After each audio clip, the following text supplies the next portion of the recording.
Let Yourself Continue was curated for the Grinnell College Museum of Art by Associate Director Daniel Strong for Fall 2020. The exhibition includes more than 50 women artists from the museum's collection and was organized to commemorate the centennial of the 19th Amendment as we look to the future with an eye towards the work that continues for security, equality, and justice. The museum invited members of our campus community to comment on works from the exhibition. In this video, we'll hear from intern Kate Kwasneski, class of 21, as she talks about Two Prints by Suzanne Valadon. Suzanne Valadon was a post-impressionist and symbolist artist.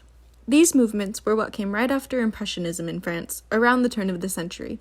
The post-impressionists were less concerned with light and color than the impressionists, but they kept one of the impressionists' main motifs, which was showing real people living real life instead of people posed artificially.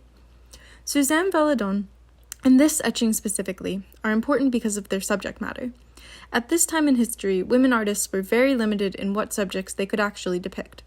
A lot of famous Impressionist works were set in public places, like bars, or were toilette, so getting ready and also usually nude scenes, and women were not really allowed to show these things in their artwork. This is a toilette scene by Valadon called Trois Femmes à la Toilette. It was done in 1928, so she was in her 60s at the time that she created it. Valadon became sort of known for drawing female nudes, so she broke a lot of boundaries that way and sort of pushed the envelope on what was acceptable for female artists to depict. She wasn't the only female artist doing this at the time. Bertha Morisot and Mary Cassatt are examples of other women who depicted nude female figures, but Valadon addressed these subjects more often than they did, created somewhat more explicit images than these artists, and also painted nude self-portraits. Another thing about Valadon's nudes is that they are female nudes from the female perspective, which leads to them being a lot less sexualized than most contemporary nudes done by men. In this one, these women are not necessarily presented as being objects of male desire, or really anyone's desire. They're just three women who happen to be bathing. The way she's posed her figures makes them actually relatively modest for nude figures. Most of what you can see is someone's side or their back.